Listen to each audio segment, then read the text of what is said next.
Looks like our camera. Did I tell everybody we got a new camera? Okay, there we go. I'm live. How's everybody doing? I'm excited to be with you. Sorry, we got a new camera. I hope you like the new camera and how it looks. But I'm really excited to be with you guys today. Today's topic that we're going to be talking about is how to find a good contractor. And this is one of the number one most requested items that I do a live cast on. And so I'm super excited to put this together and to bring you some tips. You see, you make your money when you find a good deal. You realize it when you sell. And part of that is execution. And I've seen a lot of people lose money by not executing correctly or turning what would have been a good deal into a horrible deal. So today's all about how to find a good contractor. But we're not just going to talk about how to find a good contractor. We're also going to talk about how to keep them, how to make sure the works are, because you got to find them, and then you got to vet them, and then you got to project manage them. That's kind of the three keys, and we're going to talk about each one of those. As always, we're going to give a real estate market update. What's happening in the real estate market right now? A lot of interesting stuff that you need to know about as an investor, and we're going to talk about that today as well. We're going to also get into a little bit of a COVID update and how that affects us in real estate. We're going to come up with a finding tip, a way to find new properties. Then we're going to jump into the main event, which is finding good contractors. We, of course, are going to be giving some giveaways, and we also are going to have a contractor form that you're going to want to get your hands on. So super excited for you to be with me today. So we're going to jump right into this. How to find a good contractor. Let me give you a few shout outs though. It looks like Robert is with us today from Chicago. Robert, thanks for being with us. Really excited to have you with us today. Ways to find good contractors. I'm going to give you specific things you could do today to go find some great contractors that you know are going to be good, how to know if a contractor is actually going to be good, and how to keep them on time and on budget. Nothing's worse than having a contractor that thinks they can get it done and can't get it done in the price ranges, and you are liable and you get yourself into a problem. I don't want you to be that guy or gal, and that's why we're talking about this. So one of the things I'm going to do, I do this all the time. I've got a free giveaway. If you attend these live casts regularly or watch the recorded version, you're welcome to get these free gifts that I give away. And today's is a contract estimator sheet. This thing will save you thousands and thousands and thousands of dollars of problems, mistakes, and worries. It documents everything. I'll show it to you here a little bit later, but you can get a free copy of that today, and I'll show you how you can get a live link if you are here until the end of the live cast. As always, this show's for entertainment purposes only. Also, when making financial moves, consult with a real estate professional, attorney, CPA, or other professional in the subject matter. Everybody's situation is different. There's no one-size-fits-all. DHA may receive payments on the show for sponsorships, guests in the forms of books, giveaways, items, discounts, or other mediations. As with anything in life, results come from education, following a system, hard work, and a determination to follow through until the end. And I think that last one's the best. You got to jump in and you got to keep after it. Welcome. Please give me your first name and the state and city where you're investing. I like to tailor this information.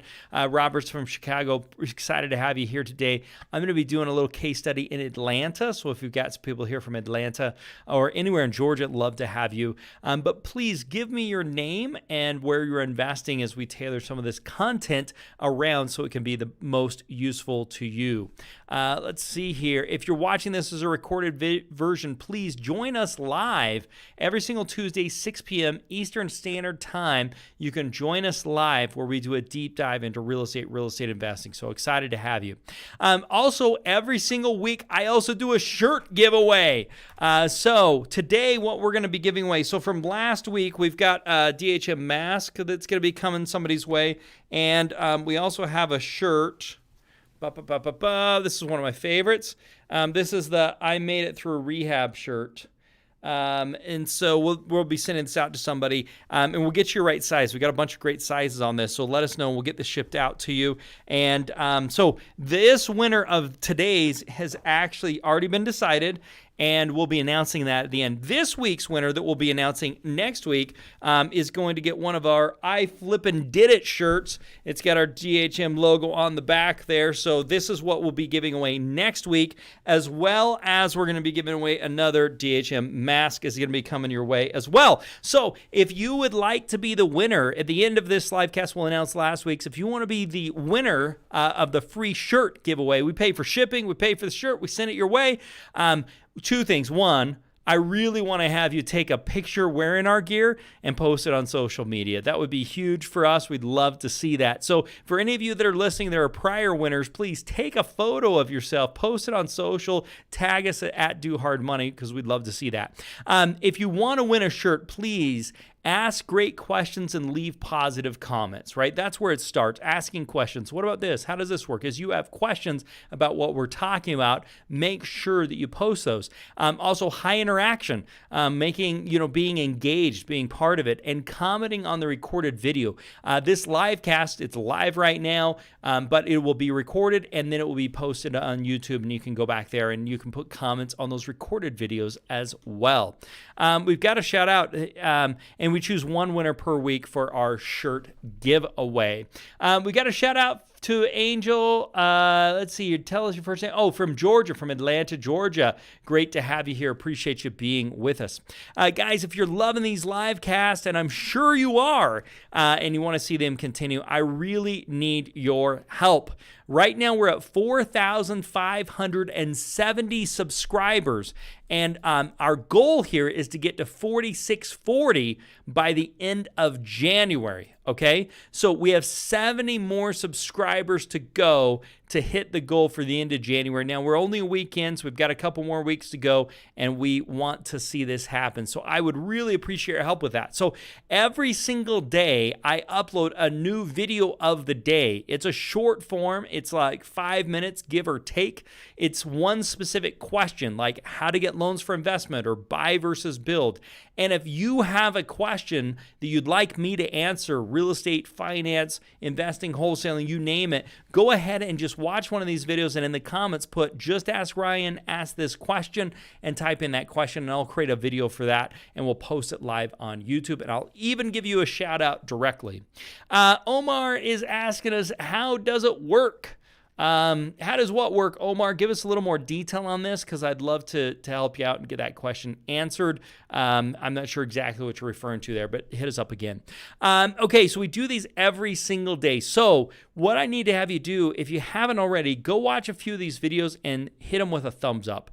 Also, if you're not currently a subscriber, please hit the subscribe key and become one of Do Hard Money's newest subscribers. It's an absolute honor to see that, and we want to see that grow, as well as hit the bell notification. So what the bell does is when we go live, it'll send you a reminder so that you can jump on live with us. And the benefit of being live is you're able to ask me live questions as we go along. So Angel, Omar, Robert, you've done some intros. Appreciate it. We need the rest of you guys to give some intros because there's a lot more out there. And also, please ask questions along the way because I want to get those answered for you. Like I would like Omar to let me know what he's referring to because I want to get that answered. But that's the advantage. And if you hit that bell notification, it'll let you know we're live so you can ask questions and get answers. Another thing that helps that a lot is to leave a comment on the recorded video. So once the video is recorded, please leave a comment. And the best thing you can do is tell somebody else about this. So my very closest friends were you could call them competitors, but they were doing the same thing. We were learning real estate investment together, and now they're some of my very closest friends because we were sharing ideas with each other. What about this? What about that? And working together on it. Okay. Love the comments. This is a comment that we got from Paper Planes and Passports. I forget their name. They said, my client spoke very highly of Do Hard Money and said I should check it out. Appreciate you doing that, and hope you will continue with us here and enjoy. Real estate market update. Let's jump into this. What's happening in the real estate market? We've actually got December's numbers that are out that I'm going to be sharing with you as what we saw for December and some interesting things. But this is probably one of the most interesting things to be aware of. Let me grab a drink here. Okay, so This is really interesting. This is the change in resident population from July 2019 to July 2020. So what happened over that year in change in population? And you'll see some mass exoduses, namely California, which is one of the biggest, obviously. 69,000 people left California. And we talked about this on a call last week in our live cast. 373,000 people moved to Texas. 241,000 people moved to Florida. 81,000 moved to Georgia. We've got 47,000 moved to Nevada. 129,000 to Arizona. Look at this. This is incredible. You can see the red where you've got people checking out and saying, I'm out of here. And you've seen some of the greens where people are moving in. And we've seen that, especially in some of these areas as it's related to values, which I think is really interesting. Again, this is the population change July to July from 2019 to 2020. Realtor.com, how the rollout of COVID-19 vaccinations could help and hurt the U.S. market. The housing market is expected to remain hot, but the frenzy that was a hallmark of the majority of 2020 is likely to die down. This doesn't surprise me. This is exactly what I've been calling for. We're going to settle somewhere in between where we left off pre-COVID and where we ended up during COVID. So the idea is, the market back in 2019 was different than 2020. 2020, things really heated up, but 19 was still a great market. So they're thinking we're going to be somewhere in between those two. Somewhere between 2019 and somewhere between 2020 is where we're going to look like. So we're not going to see the huge value increases like we did, is the predictions from Realtor.com. Same thing that I'm believing as well. How the rollout of COVID-19 vaccines could help. Prices won't go down, but they won't keep escalating as rapidly. We're not going to see this 12% year-over-year growth, but high demand will continue to keep prices high, estimating from 2 to 6%. So yeah, we're kind of thinking 2 to 6% is what you're going to see in price increases, which is still a very wonderful price increase. Mortgage rates could rise. The expectation is mortgage rates probably hit about a 3% interest, which is still a stellar interest rate, but nothing like the 2.5 or 2.25 or some of those things like we have been seeing in the past. So take that in consideration, especially if you want to do some BRRRR deals or you want to do some long-term holds. Those are some things to take a look at. Mantra, 2021 mantra. This year, bigger is better may replace location, location, location as market's new mantra. I think this is an interesting thing, because you kind of had the whole small home vibe, a tiny house type thing, and they're saying this is going to flip on its head. They believe it's bigger is better is what people are going to be going for. This is something to keep in mind as we're looking for those prices or those properties on off-market properties, because people are going to be looking for that bigger house as a mantra for 2021. Okay, according to the Washington Post, President-elect Biden's plans for first-time home buyers. The idea with this is if you haven't owned a home in the last 3 years, then what the Biden's new plan is going to say, if you put a down payment, you'll actually get a tax credit. Meaning, if I put $10,000 down, I will not have to pay $10,000 in taxes that I would have had to pay, is the concept. Now, it's pretty pretty political, because the Association of Realtors is saying this is not a good thing and this is not going to help. It's going to continue to drive prices, and it's not going to make it easier for people to be able to buy houses. It's something we should take into consideration in the future, but I don't think it should be rolled out now. But this is kind of part of the plan. We'll see. Time will tell what happens. Hello, Do Hard Money. Looking forward to the discussions from North Star Property Inspections, LLC. North Star, tell us your name. I can't remember. I know you've been on before. Super excited to have you. Okay, President-elect Biden's first-time homebuyer plans could cause greater demand to rise. The mindset increase will increase prices, so there's a big question if this is the right thing to do.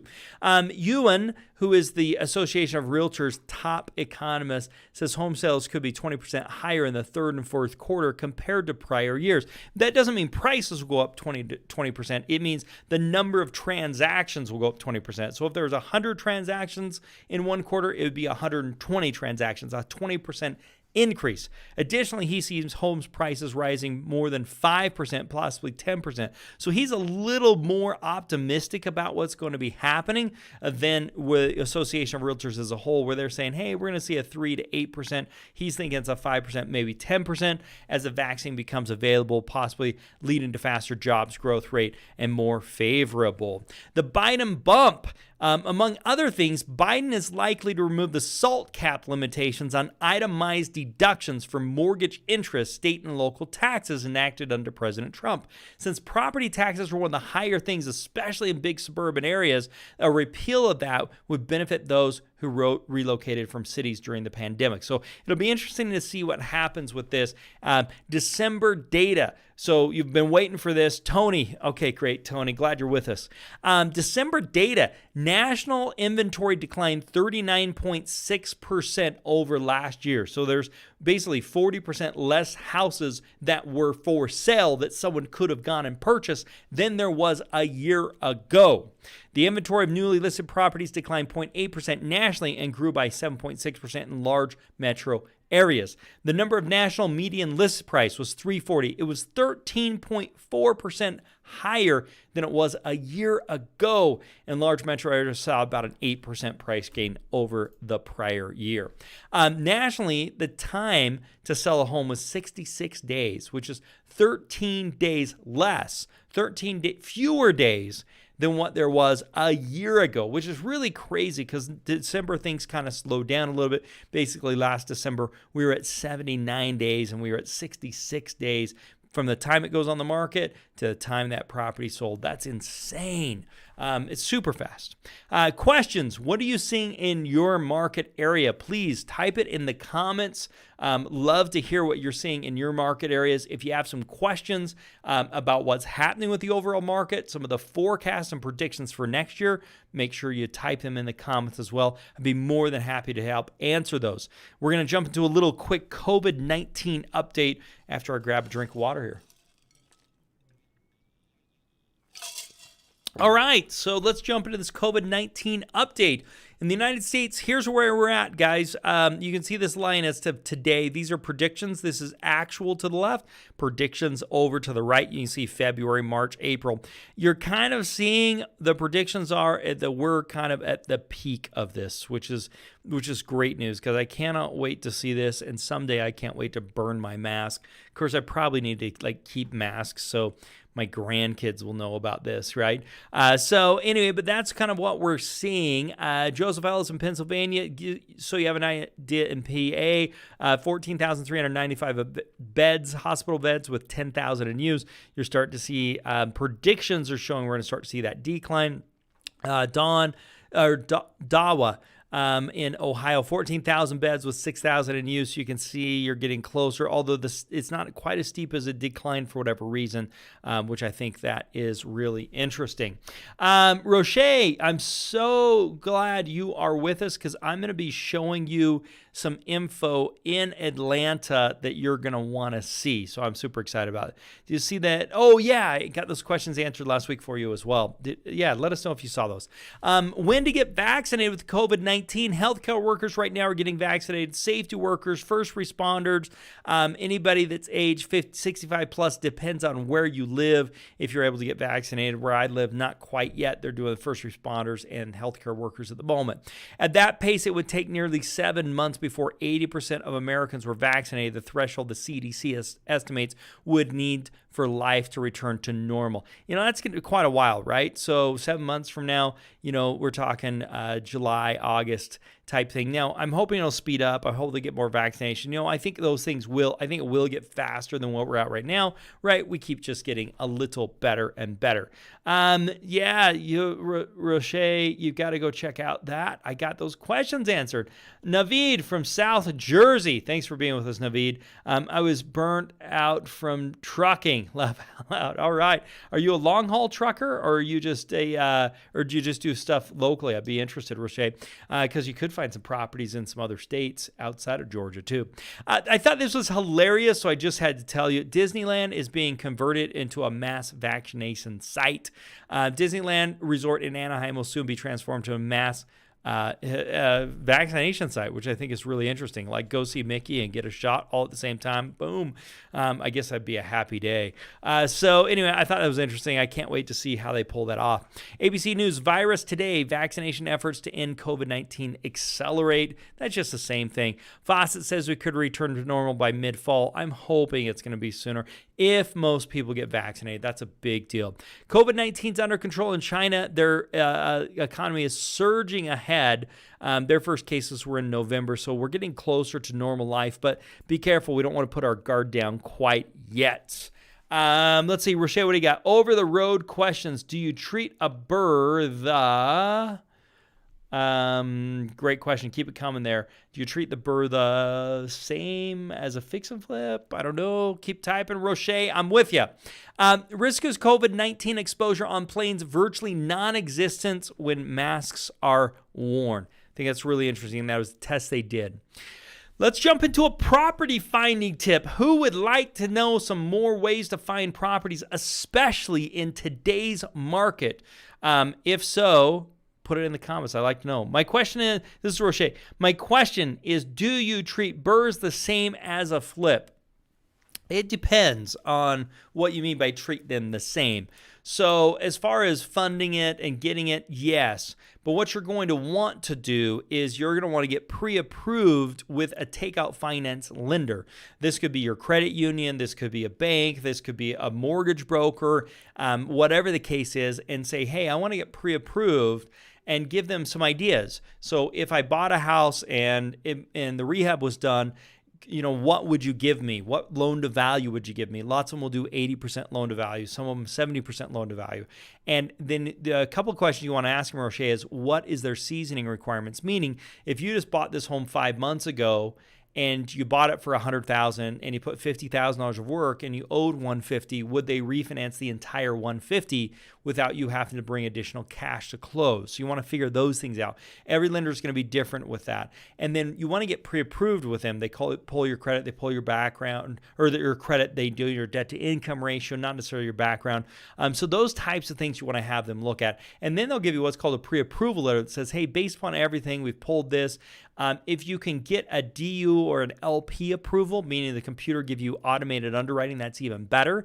And I like to do that before you close on the fix and flip, or before you close on the hard money loan. Now, then you treat it basically the same. You get the property in there, you get the property fixed up. The only difference is once the property's fixed up, as long as you have that pre-approval letter, as far as we're concerned, we'll allow you to put a tenant in there, but we have to have the lease agreement and some of those things. And we need to make sure that you're pre-approved. Once you have those things, you put a tenant in there. And the cool thing is, and this is something you need to make sure your loan officer knows, is that income will then be used to help with your debt to income ratio. So you want to make sure you're including the income from the rental into your income so that it increases your debt to income ratio, which makes it so you can afford to get the loan and pay that debt service on there. So I hope that helps with that, Rocher. If not, let me know. Otherwise, get the work done, get the tenant in there, and then get the property refinanced with the lender that you've already gotten pre-approved with. So hope that helps. Let's see, North Star, which is, come on, you got your name up here. I can't remember. Tony. Okay, Tony. Tony's saying, Ryan, what I'm seeing here in Ohio, mainly the Akron and Canton to Columbus markets I work in, the housing market is hot for those homes that are move-in ready without a large repair list. Yeah, and that's the whole thing. I think that's I'm seeing that in most areas right now, Tony, so I'm with you there. But the key is what you said. If the house needs a lot of work, nobody wants to buy it. And in most cases, they can't buy it because FHA, VA isn't going to lend on a property that's in need of work. And that's where an investor like us comes in. We take that property, fix it up, we modernize it, and then we can sell it. We can make a profit. Somebody can have a great property. So, Gerard, good evening all. Thank you for being with us. Excited you're here. Rocher says, do I do that at the same or as I fix up the property? Do you do what? So I think I maybe got that covered, but let me know if we haven't. It sounds like it helps out. Leon, good evening, investors. Thanks for being with us. I want to buy it. All right, Gerard. Excited that everybody's with us. If you've got more questions or if I haven't thoroughly answered your question, type it in the comments right over here and I'll get those answered for you. So excited to have them. Property finding tips. Let's talk about this. One of the things I want to chat on today is vacant properties. This means nobody is living in the house. A vacant property, nobody's living there. Nobody's living in this property, okay? How do we know that it's actually a vacant property? And the way we know this is the mail gets returned. So most of you probably don't know this, but the post office, you can buy data from them, meaning information. And part of that information is if post office has if things are getting returned or if mail is undeliverable, meaning the mail cannot get delivered there. So why is this really important? Because basically a vacant home's liability, think about it. If a home's sitting vacant, it could get vandalized, the pipes could burst, the grass is growing. There's all these things that happen to a property, and there's also a payment on most properties. So why is a house sitting there? Somebody's making the payment or they're not and they're getting into foreclosure. The house is getting vandalized. The pipes are bursting. It means there is an opportunity that is screaming for real estate investors just like you, Roche, just like you, Leon, just like you, Gerard, that can go in there and make something happen. Because in the end, the home is a great opportunity. So how to tell the difference between a vacant home and a second home? Because what you don't want to be doing, Tony, what you don't want to be doing is going after second homes where people are saying, this is a vacation home for us. They are not going to be as motivated to sell their property. They still may have some motivation at some point, but probably less motivated. So vacant homes versus second homes, this is done by mail deliverable, right? So this is also done by area. So you've got to know the neighborhoods. If you're going to be in a specific neighborhood, if you know there's second homes there, you probably want to exclude anything in that area from your vacant home searches. So for example, there's a little community where I'm at that's called Timber Lakes. There's predominantly 80% of second homes in there. I would be very careful about mailing to vacants because there's a lot of vacant homes because they're second homes. So you've just got to know the area. Park City, Utah, there's a lot of second homes up there. So you want to know the neighborhoods. But for most areas, where I'm at, I can take a zip code and there's not going to be second homes in that area, more blue collar homes. That's where I want to be going after. So you got to know the area a little bit. And then based upon zip codes is where you'll make the determination as this is a high second home area or this isn't, and you'll make some determination based upon that. Knowing a property is vacant home is not enough. Just because it's vacant doesn't mean you can do anything with it, because if they owe way too much, it just doesn't get you there. So what I like to look at is single family homes. I like to look at condos. I like to look at townhomes. I like to make sure they're not currently on the multiple listing services, because if you're listed with an agent, it's not something I want to be looking at. I want to make sure it's worth $500,000 or less, because I want to make sure I'm going to have an easy time getting loan or financing. And I want to make sure there's at least 30% or more of equity in the property, meaning what they owe versus what we think it's worth. And we use an AVM based upon that. It's not 100%, but it gets us a little bit closer. Okay. Lawrence has a question. Do you still offer 100% financing for fix and flips? What's the cash escrow requirements? Yeah, great question, Lawrence. Here at Do Hard Money, we have 100% financing options. You want to make sure the purchase, the rehab, the closing cost, 5 months worth of payments is all under 70% of the after repaired value of the property. That said, you may need to use some alternative ways. So we actually have 17 different ways to get 100% financing. And Lawrence, you're going to want to check that video out. Maybe I can get John to help me out and post that. 17 ways to get 100% financing. And we did a live cast on it. It's been a couple of months ago, but Lawrence, I would highly recommend you watch that because there are multiple ways to get 100% financing. It's really important you know your situation. It's really important that you know the deal, and then you put a combination of those things together. So I hope that answers your question. We'll send a link out to you about 17 ways to get 100% financing, so you can check that out. You can also just check out our YouTube channel under Do Hard Hard Money on YouTube and take a look at that. And yes, there's multiple ways to get that, and that's really what you want to do.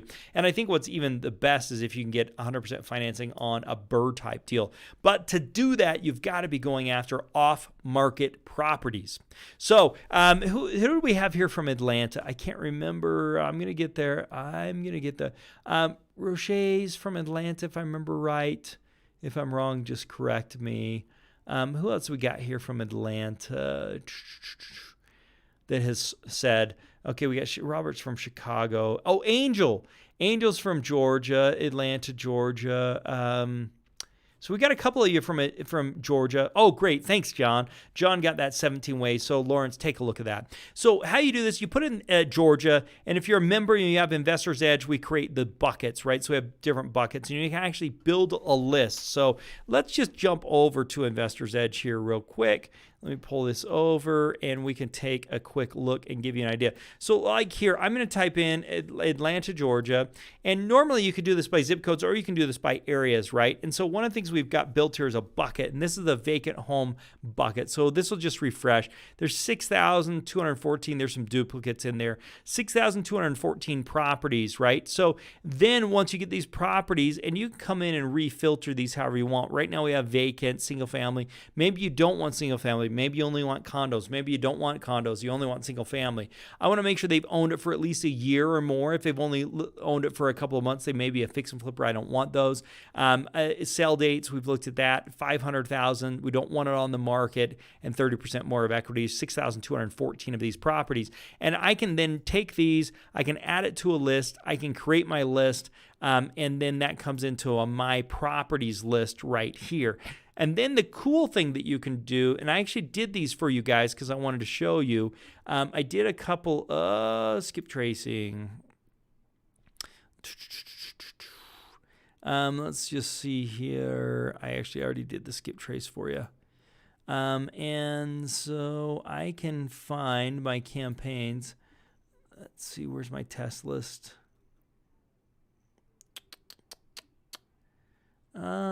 My properties, that might be it. Okay, yeah, I think this is the one that I did a couple of tests on for you guys because I wanted to show you. Let's just jump to contacts. And here we go. Here's the ones I've skip traced for you. So you can also skip trace these. And so this is the guy that owns the property. I just clicked on that, and I want to see. There's his phone numbers. There's all his phone numbers. There's all his information. And so I can come, and then so you can see there's 3 email addresses we got. There's 2 phone numbers on this one, and then I can get the rest of the information if I type into them directly. So if I click on there, this is a landline, this is a mobile phone number, these are the email addresses. So as I find these properties and I actually find their vacant properties, then what I can do is I can hit and do a skip trace that costs about 12 cents each, and then I can call these people or I can email them. Now, I can develop a campaign. I can do a postcard to them without having to do a skip trace, and I can also do a voice broadcast. So a voice broadcast means it rings and leaves, it's a ringless voicemail, meaning it leaves a voicemail without the phone ringing. So I can do that, or I can do email marketing where I just send emails, and that can be very powerful. Email is going to be basically free other than the subscription. The voice broadcast has a small fee. I think it's 5 cents per drop. And then the postcard's about 50 cents. So you could do the skip trace that's like 10 cents, and that would allow you to do the voice broadcast and do the email, which can be really good as we build this list of these vacant owners. And you guys in Chicago, there's like 7,000 right now. Go jump on that, make these calls. Now, I will tell you the thing that a lot of people don't do, it's the most time consuming, but can be the most effective, is actually calling these people, picking up the phone yourself and saying, hey, I drove by your property. I did a skip trace as a matter of public record. I found your number. I understand that this house is vacant. Is there any interest that you have to sell it to me? You're going to get a lot of no's and a lot of upset people. You just have to have some thick skin. But if you're willing to do that, you're going to have more people you'll have conversations with and turn into more success. Now, if you don't want to do that, do the voice broadcast. And I recommend doing the postcards as well. Postcards have great success rate if you do enough of them and do the right ones. So you click on, you build the list, you create the list, add it to the list, you name that list, and then it's the way you name things is really important. I usually do the zip code or the city, the date, the type of list, vacant owners, and then put the date I did it. The skip trace, you can send it to the voice broadcast we talked about. We can do the postcard. You don't need to skip trace to do a postcard because we already have the address where the tax bill is going to. You're going to have to spend about $1,500 to $15,000 per good deal depending upon your market. There's a great concept called driving for dollars. We're going to be introducing more of that through this year that you're going to want to consider. With that, you can get the price down to $100 if you're going to make the phone calls yourself, probably about $300 if you're going to use the voice broadcast, and if you're going to do the postcard, you're probably closer to $900. Although if you're doing those things, it'll take you longer to find a property, whereas if you spend the money, you can make it happen sooner. I think finding a property in 90 days to 3 to 6 months is very, very doable if you're putting in the time. On average, I think you're probably talking about 5 hours in doing finding and then another couple of hours in doing your postcards, taking some phone calls. So I think you're probably 7 hours a week. If you do that consistently, you can get a deal in 90 days to 6 months, somewhere in there. Let's see, Roche, I love the postcards. Yeah, one of the things, I actually didn't show you guys this. One of the cool things with the postcards campaigns here is you can build your own postcard campaign. Or we have all of these like, warning or I'll buy your house or good, bad, and ugly. You select that. And if you've already got your information in there, it pre-populates all your money, Ryan at doyourmoney.com. Put your phone numbers and all that type of stuff in here. And then you just hit a button and it'll just print and mail it right away. So makes it super simple. You just pay the 50 cents or 55 cents, whatever it is. So Roche, thanks for the shout out on that. Let's see, Gerard, would you recommend a VA to do this type of searching and calling for you? I wouldn't. If you're going to do a VA, I would just assume do a voice broadcast. So I recommend that you get in the car and you go find properties. You add those properties to a list. You hit a button and it'll automatically send those postcards out. You hit another button and record a message. It'll automatically send the voice broadcast. So I think a VA is only going to save you, an hour a month or a couple of hours a month. I just think explaining it to them, making sure they're doing it right will cost you more than that. As far as making the calls, you can, and a lot of people do hire overseas VAs. I just think anytime I get somebody from overseas calling me, I want to throw up in my mouth.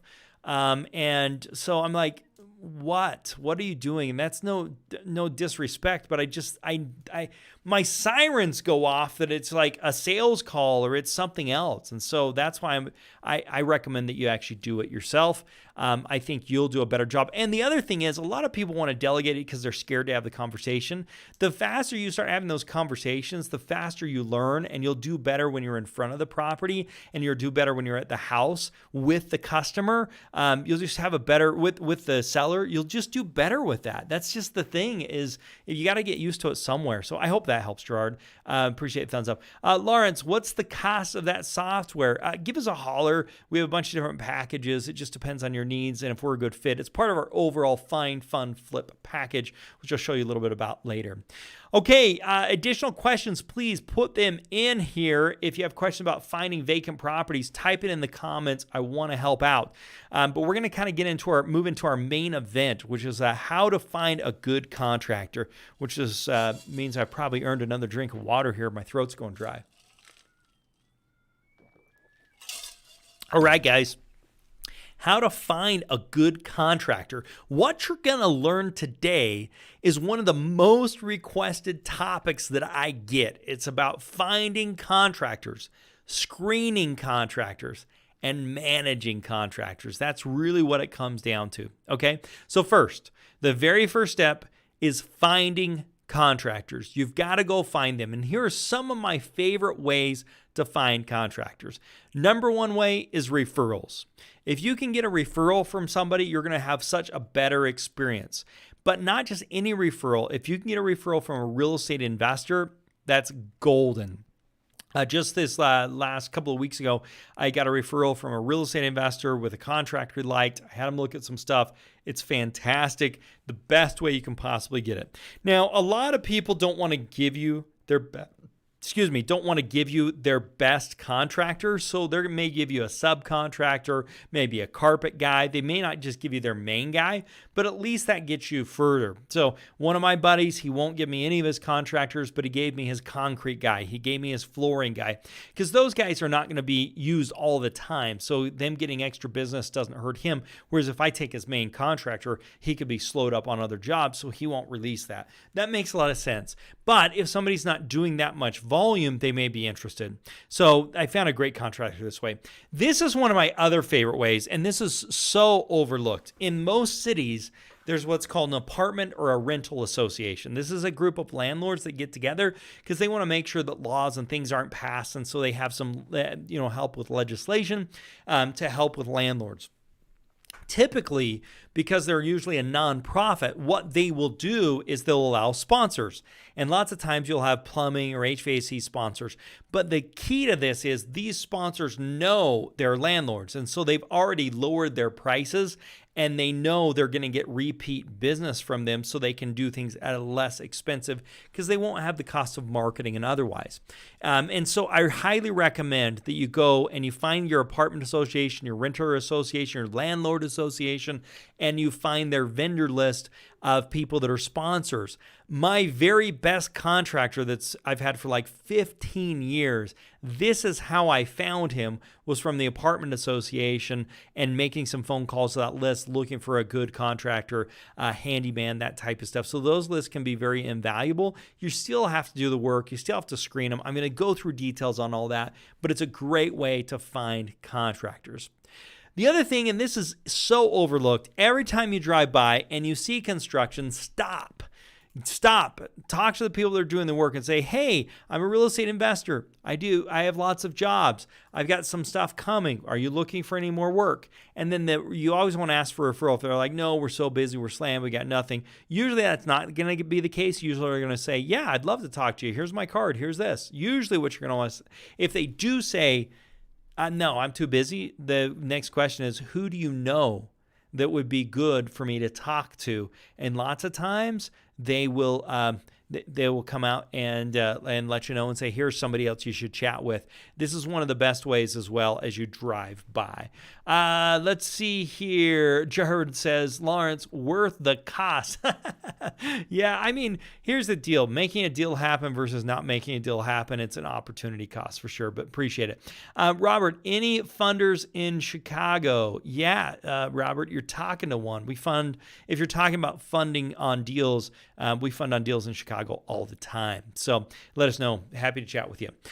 REI clubs, looking for sponsors. So I'm not a huge fan of REI clubs. They're usually a big sales pitch, but you can typically find on their websites without having to attend and see who are sponsors for them as well. Real estate investor clubs, you're looking for sponsors, you're looking for contractors and those things that are sponsors in those. It's a great way that you can actually find.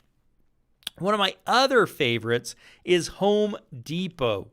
So what you may not realize, if you go to a Home Depot, there are two different desks. There's a regular desk where people go, and there's a contractor desk. And if you go through the contractor entrance and you go to the contractor desk, you can ask the guys there saying, hey, I'm a real estate investor. I'm looking for some guys that are contractors. Do you have anybody you can refer over to me? Because contractors actually get better pricing at Home Depot than you would get if you went and bought the same thing. So they get a discount because of volume. They're trying to cater to the contractors, okay? So with that, then you can actually go and ask them for some referrals. So that's one of the great ways that you can do it. The other thing you can do is you can hang out in the parking lot, and I've done this more than once, and I am looking for signs, right? So basically, if they have a sign on the car, side of the truck that says, handyman, or they say, contractor, or whatever the case is, you hang out in the parking lot, you look for trucks that have signs, you make phone calls to those people. Now, if you're going to do that, you don't want to be, if you're going to do that, you don't want to be looking for the most expensive trucks. You want to be looking for a beat up truck that has a magnet sign. That's the type of stuff you're looking for. If they drive a nice $100,000 truck, it's not the guy you want to be working with. Okay. So that's a big thing that you want to be looking out for. So let's see here. I'm a fund provider. Awesome. Let's see. That's awesome. I want to get started. Fantastic. I love this. Free classified ads. So in my area, there's a newspaper that has a free online classifieds. This is where contractors can go and say, hey, I do work like this. They can post their services. And here's the key. They can post their services for free. If there are a bunch of paid ads, which we're going to talk about here in just a minute, that's not what you want. You are not looking for what I call yellow page ads. And I know the yellow pages aren't really a thing anymore, but they were for a long time. And people would have to spend hundreds or thousands, sometimes tens of thousands of dollars to have a huge yellow page ad. If that's the case, that's not who you want because they spend so much money. If they're spending tons of money and they have a huge newspaper ad. Now, if it's a little classified, maybe they spent $50 for, not a problem. Let's see, expensive trucks. We talked about that. If they drive a $100,000 truck, you do not want to do that. Okay, Gerard, do our money can get you started. But if not for you, contact me directly. Roche, this is so true. That's how I found my handyman. Yeah, that's exactly right. We can help you in any way with that. Okay, who you are looking for. Gerard, and you should reach out to us as well. You talk to Darren. Give us a call and talk to Darren because we should chat. We may have some opportunities we can work together on. Who you are looking for? You're looking for somebody that's on the job. You don't want the handyman. You don't want the general contractor that's not going to get his hands dirty. You want the general contractor that's going to be on the job all the time. You also want somebody that's going to have some helpers, but you're going to want to make sure they're actually doing part of the work themselves. So that's kind of some ways to find them. So now we got to screen them, and we're going to have to find multiple ones in order to screen some because lots of them we screen just aren't going to work out. So now how do you screen these guys? Let's say you found 4 or 5 different contractors. How do we screen them to make sure they're the right ones? Because that's a huge mistake a lot of people make is they find one contractor and they just give them the job and they don't compare pricing and they don't document everything and they end up in a disaster, which is what I don't want to happen to you. So screening these contractors, okay, walk through your project with them and ask lots of questions. So some people say, how do I know what questions to ask? It doesn't matter. You want to just ask questions to understand things. Ask questions along the way and see how they answer the questions, right? That's going to be the big thing, okay? How would you handle this? What is the most effective way to do this? These are open-ended questions so you can understand. Get a feel for what they say and how they answer the questions. Robert, I'll call Ryan tomorrow morning. Yeah, you'll want to talk to Darren, Robert. Gerard, you're going to want to talk to Darren. Robert, you're going to want to talk to either Zach, Carlos, or Hunter. Any of those guys can help you out. Okay, so you want to just get an idea of what they can say. Then the other thing you want to do is get references, and this is where everybody messes up in getting references. They don't get references. Somebody says, yeah, I can do the job for you. They're so excited they found somebody, they never ask for references. If you put the time up front to make the relationship, get the references, make sure they do good job, it will save you tens of thousands of dollars in problems and headaches and aspirins later, and you can use that same person for time to come. Robert says, so do we pick your own contractor or do you guys find that person? No, you pick your own contractor. We don't get involved with that contractor, but we do have project managers that will verify and look at stuff and meet with them and give you input so that we can make sure the project's going to be good. But you get to pick your own contractor. And so we have some forms, some tools, some help, and that type of stuff. Anyone that has done contractor work for more than a day should be able to get you some references. Hey, I need some references so I can call them. That's what you're going to need to do to make sure you're getting a good contractor. You want to call the references. And the other thing you want to do is not just call them, but you want to go see their work. I was interviewing some contractors. I went and saw their work. It was crappy work from my perspective. And I said, I am not going to let them do work for my job. And it was easy for me to say, this isn't the guy for me. And I was able to hire somebody else. Ask them if they're related to the contractor in any way. So when you call, you say, hey, are you related to this guy? Do you know him? Are you like high school friends? if you get real with them, they'll typically get real with you, because you don't want to get their mom's phone number and their mom's just saying whatever they can to try and get a job for them because their mom wants to get them out of the basement. So that's the type of stuff you're looking for.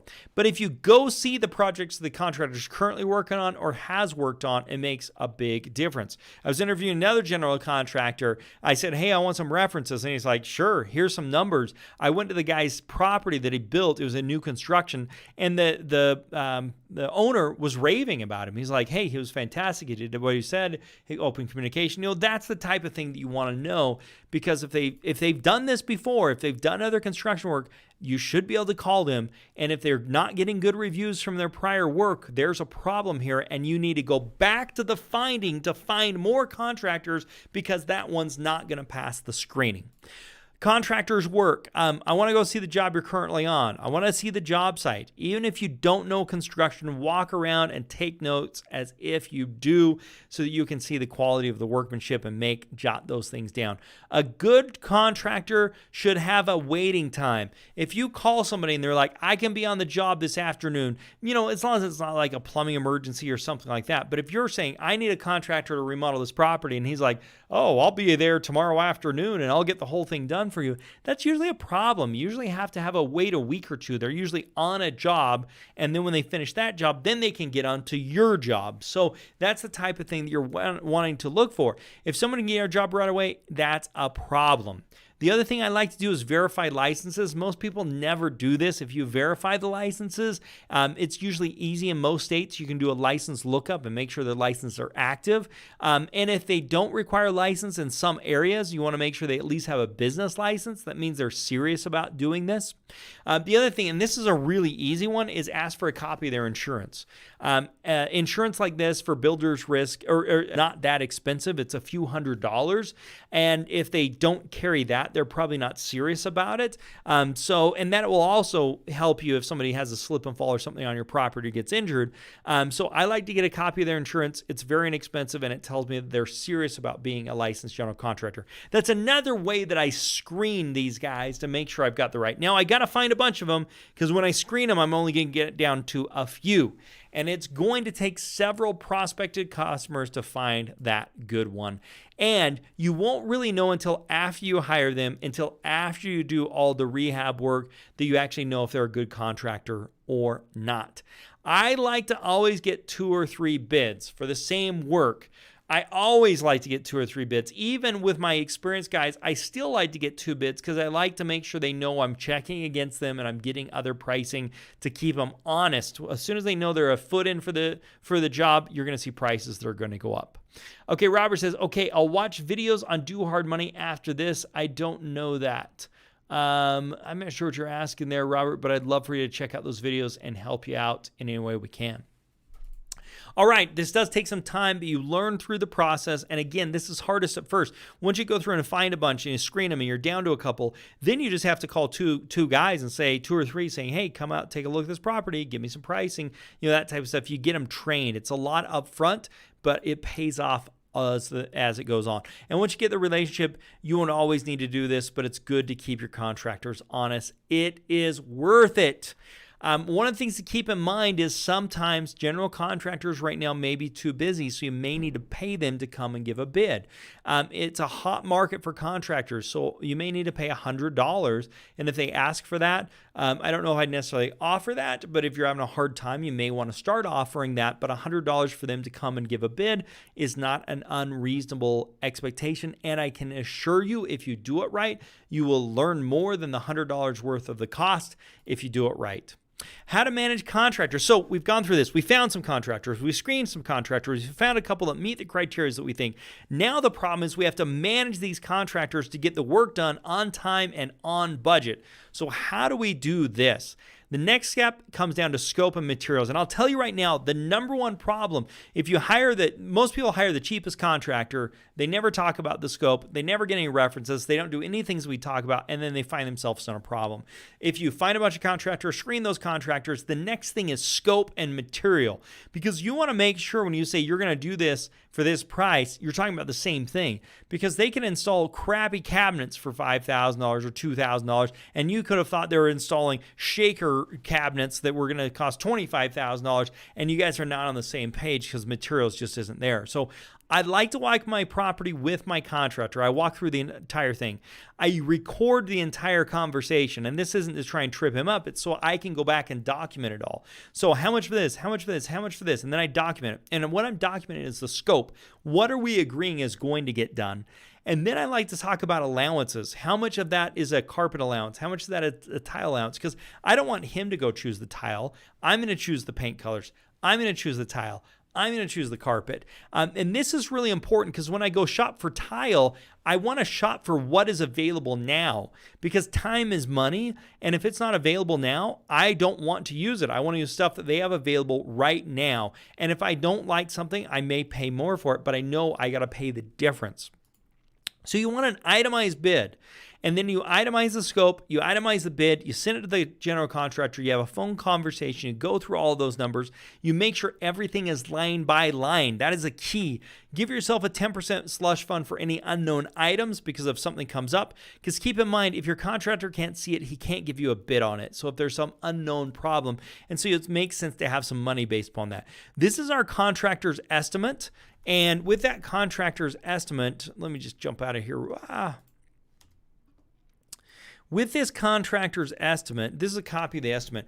This is really important, and I always fill this out and then send it to the contractor to sign. It's got his information, the property, the quality of finishes. We're establishing that. I've got his errors and emissions insurance right here, his phone number. We upfront say this is how many days it's going to take to complete it. This is how many days of rehab. This is saying, hey, we went through and we looked at all these different things, didn't see anything. And then this is line by line. This is the cost, the scope. This is what I think it's going to cost. Then we agree upon a price. They sign it. I go item by item by item by item. And this is so important because then and you guys are going to get a copy of this. Then when it comes time to doing a draw, he does a draw for item number 49. And item number, the kitchen sink. Is the kitchen sink in or it's not? If it's not in, he doesn't get paid that. If it's in, he gets paid that. Now, if it's not 100% in, he doesn't get paid.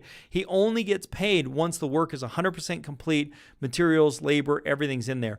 And then we bring it all the way down and then he signs it. We have all the disclaimers. We have project managers here, so that wouldn't apply if you weren't using project managers like we do. This talks about required permits, as a final cost on this, special conditions, everything. If you walk through a property with this, even if you don't even have a contractor yet, if you take this and walk through a property, you're going to have a really good feel for the scope of what needs to be done. And like I said, that's the number one problem. If you've got a good contractor, your next biggest problem is you guys aren't on the same page with the scope. So you got to be on the same page with the scope. Once you understand the scope, then you got to talk pricing, and then you got to document the pricing. And then the next problem is draws. You need to make sure each draw is in line with the required item that it's supposed to be, that it's installed to the property, that the money went to the right property. Completion date. My rule of thumb for completion date is $1,000 per day plus 10 days for permits or problems. Meaning, if it's a $50,000 job, they have 60 days to finish that work. And then what I do, and this is huge, I take $100 per day from the bid if they're late. But if they get done early, I give them $50 per day as a bonus for getting done early. This can be a great motivator and a detractor so that they can say, hey, I'm paying hard money, and hard money is expensive, and I'm paying taxes, and I'm paying insurance, and I'm paying all these things. So each day you go by, and you can adjust this. It doesn't have to be $100 a day. If it's a higher end property, it may be $200 a day. Look and see how much that is, and however much it's saving you. If it's $100 a day, say, hey, I'll give you $100 a day, but double it, and it's $200 a day if you take longer, because you need to get compensated for that because it takes a lot. Okay, inspections. You need to go to the site as much as possible, okay? This is one of the problems. A lot of people hire a contractor and walk away from it. That's the wrong thing to do. At a minimum, you need to be at the property once a week. You can solve so many problems by going by the property. You can see the progress. You can catch problems early, all those things. It can save you time. It can save you money by getting by the property on a regular basis.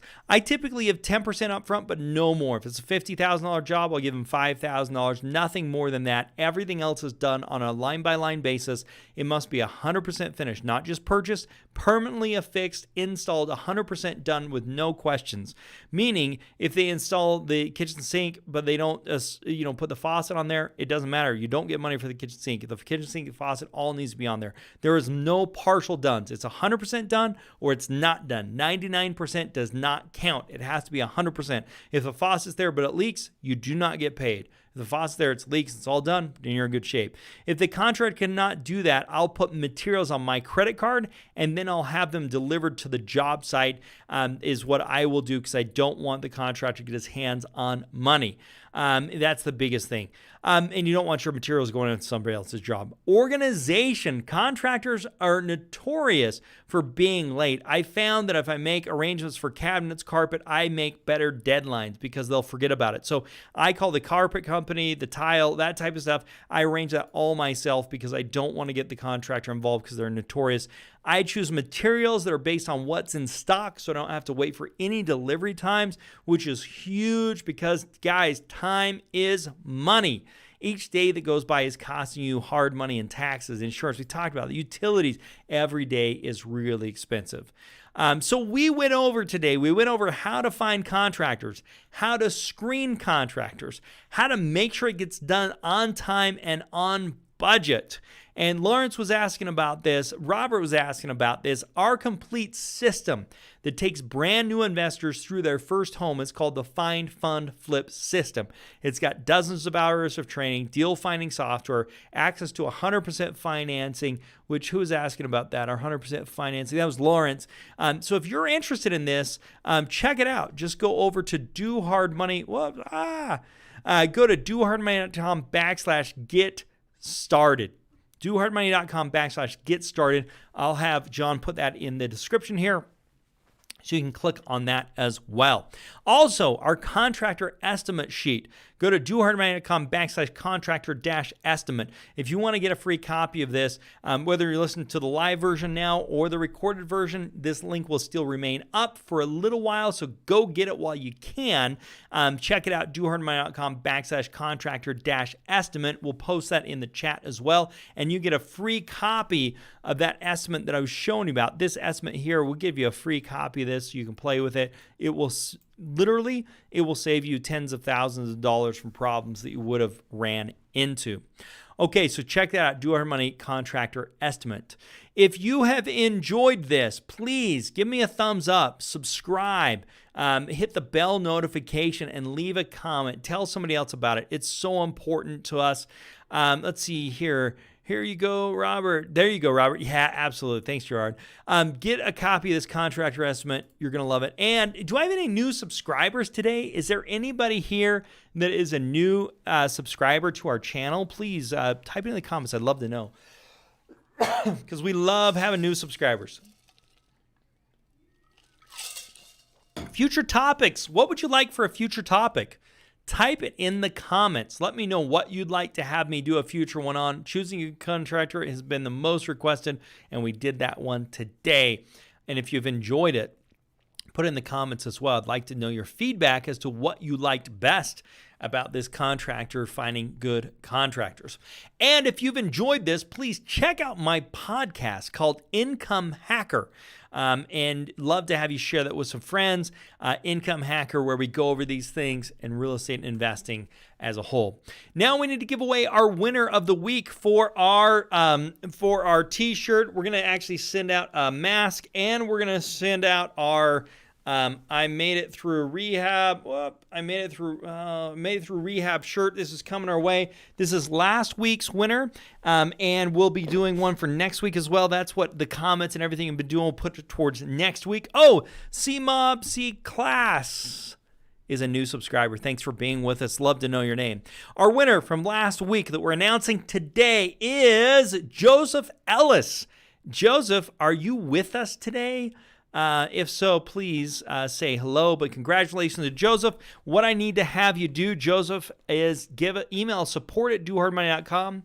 Tell us you're the shirt winner. Put in your screen name, your mailing address, your cell phone number, and your shirt size. Really important. I need all those things, and we'll mail you out a free shirt. This is your shirt coming your way. Really appreciate it. Robert, the fees. I'm not sure what fees you're talking about there, but I'd love to know. We have an advanced deal analysis that analyzes everything, tells you the profit, goes through costs and fees and that type of stuff. So anyway, hope that's helpful, or jump on a call with us. Okay, appreciate you being with us today. For all those who participated, find out if you won the free week. Join us next Tuesday, 6 p.m. Eastern Standard Time. And if you haven't already, check out that contractor's estimate sheet. dohardmoney.com/contractor-estimate. It will save you a ton of time. Gerard, Robert, you will recoup the cost of education on your first deal more than likely. Yeah, thanks, Gerard. I totally agree. All right, guys. Well, I hope you have a wonderful evening. Thanks for being with me, and make it a very profitable day. And bye for now.